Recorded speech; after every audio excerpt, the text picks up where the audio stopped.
Mega Noticias con Paco Ramírez. Lo que va a haber en junio es una farsa, una tomadura de pelo, un engaño. La elección ya sucedió. A esta reforma le faltó diagnóstico y le sobró revancha. Los derechos humanos están en riesgo permanente cuando el poder no puede ser contenido, frenado y controlado.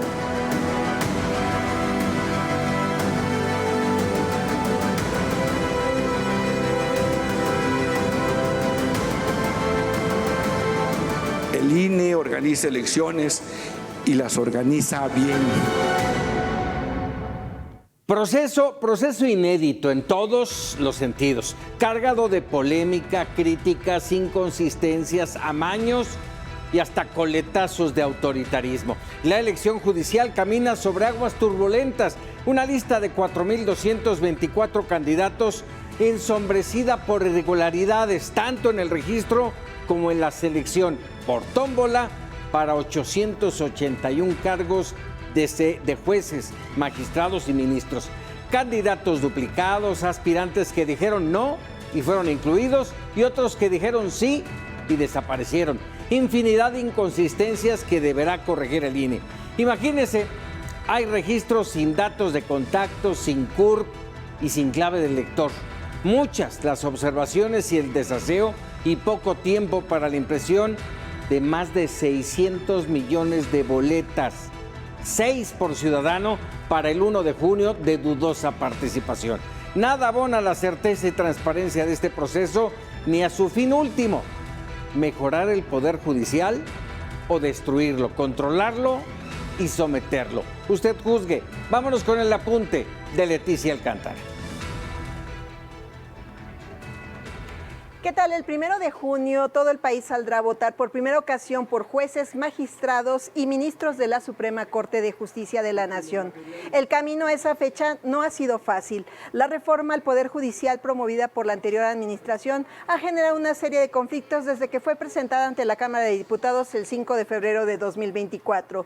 Con la elección del 6 de junio y el control absoluto del Congreso, el plan C para llevarla a cabo se puso en marcha y ni un paro ni protestas de integrantes del Poder Judicial ni las renuncias de la mayoría de los ministros de la Suprema Corte pudieron tirar el argumento de que el Poder Judicial necesitaba demolición y reconstrucción.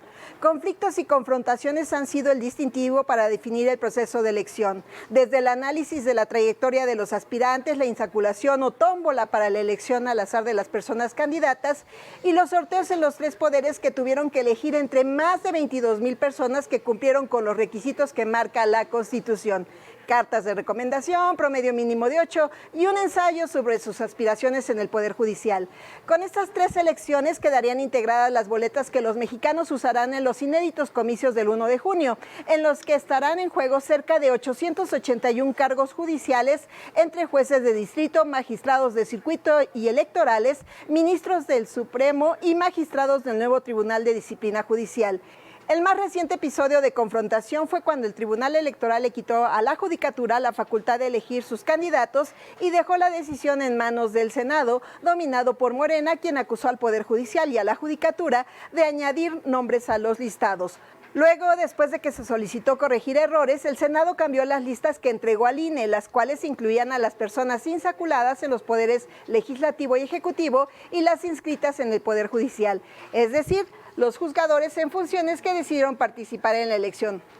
En el plazo legal del 12 de febrero envió otra con 4.224 nombres en las que aparecieron y desaparecieron nombres con errores en nombres, datos incompletos, faltas de detalles de identificación, etcétera.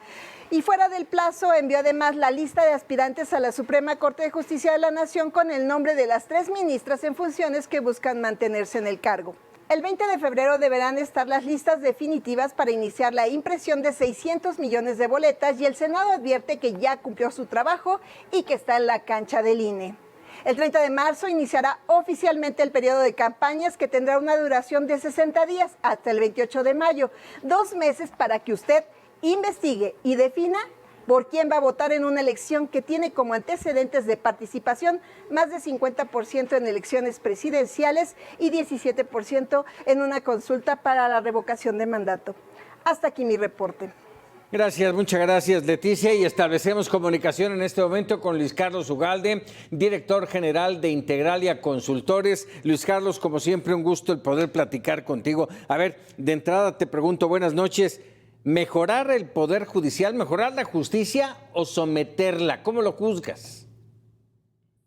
Yo creo que se está destruyendo un sistema judicial que, con todos los errores, con la corrupción que tenía, había venido mejorando en el ámbito federal en los últimos 25, 30 años. En el ámbito local no, en el ámbito local hubo un enorme descuido, rezago, desatención. Pero en el ámbito federal venía mejorando. Y ahora se propuso una reforma radical para cambiar a todos de una vez por todas, sin pensar en que un proceso de cambio de esta magnitud requería tiempo, cuidado, planeación, y para querer cumplir el capricho del expresidente se hizo toda la carrera sobre las rodillas, y lo que estás reportando sobre los errores de los listados de candidatos es solo un ejemplo visible de toda la improvisación que está ocurriendo por querer hacer todo rápido, mal hecho, sin planeación adecuada.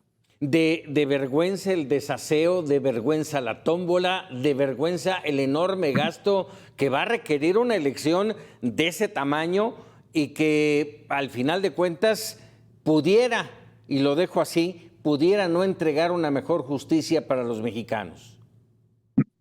Mira, es muy difícil que de lo que se está haciendo salga algo mejor. Si hubiera algo mejor sería una buena noticia, pero es muy difícil que cuando tú vas a hacer una reforma de esta magnitud, así a la carrera, sin pensar bien las cosas salgan bien. Seguramente lo que va a salir es un poder judicial legislativo, o sea, diputados judiciales. Ya en este momento lo que está ocurriendo es que las personas aspirantes están haciendo política, están viendo partidos, están pagando quién les puede ayudar a movilizar el voto. Va a votar tan poca gente, Paco, que la única manera de ganar es que alguien te ayude a movilizar. Tú y yo lo platicamos aquí hace 2 o 3 semanas, sí. Pero hay cientos y cientos y cientos de candidatos. Las personas que van a ir a votar difícilmente van a conocer más de 1 o 2 nombres de cientos por los cuales deben decidir. Como ya te había dicho aquí, simplemente en la boleta de ministros de la Corte, que pues es como la más importante, va a haber 81 nombres de personas candidatas. Nadie va a saber por quién va a votar, y por lo tanto la única manera de ganar es que puedas ir con los movilizadores del voto con una hojita para que la gente que vaya movilizada pueda votar por el número que diga ahí. Ya he escuchado yo anécdotas de que los movilizadores del voto ya están vendiendo sus servicios como mercenarios. A eso se dedican, lo venden en elecciones legislativas, ahora lo van a vender en elecciones judiciales, y difícilmente algo bueno puede salir de esto, Paco. Bueno, además, por último, mencionar, a ver, es a título personal, no sé tú qué pienses, pero para mí en este momento, con elección o sin elección del Poder Judicial, vivimos ya en un país de un solo poder. Y la pregunta también al final sería, ¿dónde está ese poder? Bueno, es claro que el poder se está concentrando, y se está concentrando en el poder ejecutivo. Por cierto, no es como antes en el PRI, en donde el poder lo detentaba solamente el presidente de la República, y esa persona tenía un poder unipersonal. Ahora, pues hay muchos comentarios y hay evidencia de que el poder está muy concentrado, pero que ese poder lo comparten 2, 3, 4 personas. Eso es una cosa diferente del pasado, pero está concentrado en un grupo.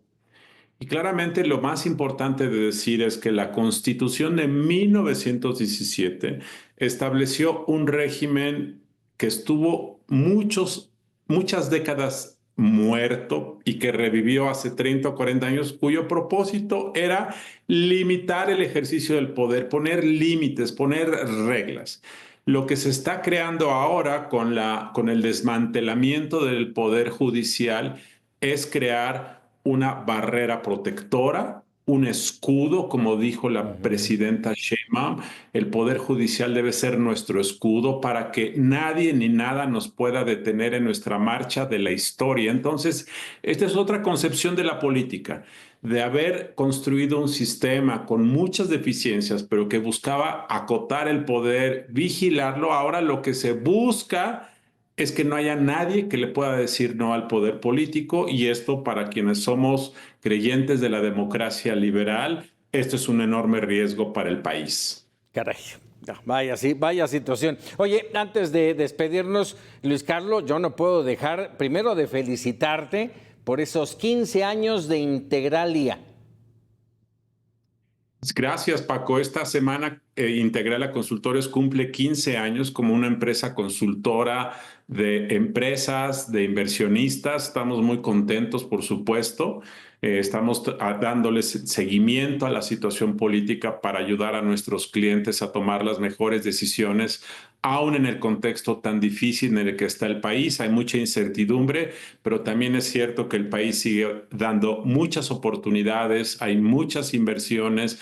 México tiene un papel y un lugar privilegiado en el mundo, y nuestro rol como una empresa de consultoría para empresas e inversionistas es tratar de ayudar a la gente, a las empresas, a las compañías, para tomar las mejores decisiones en este nuevo entorno, en este nuevo país, en este nuevo planeta, que, como ha quedado claro el fin de semana en Alemania, en la reunión de seguridad de Múnich, está cambiando todo, no solo en México, sino en todos los países del mundo, Paco. Además, un trabajo, 15 años, y un trabajo del que Mega Noticias ha resultado beneficiado, en el que la audiencia de Mega Noticias ha visto y ha analizado junto contigo lo que el enorme trabajo de Integralia para efectivamente, como dices, tener la información y que también nuestra audiencia tome mejores decisiones. Felicidades, Luis Carlos. Un abrazo, por supuesto, y bueno, lamento no estar en el festejo, pero un abrazo para todo el equipo. Gracias, Paco. Les agradezco mucho y les agradecemos que a través de este espacio hayamos tenido también la oportunidad de dar a conocer todos los estudios que hacemos para tratar de entender el mundo en el cual vivimos. Así es. Luis Carlos, un abrazo. Felicidades. Gracias, Paco. Buenas noches.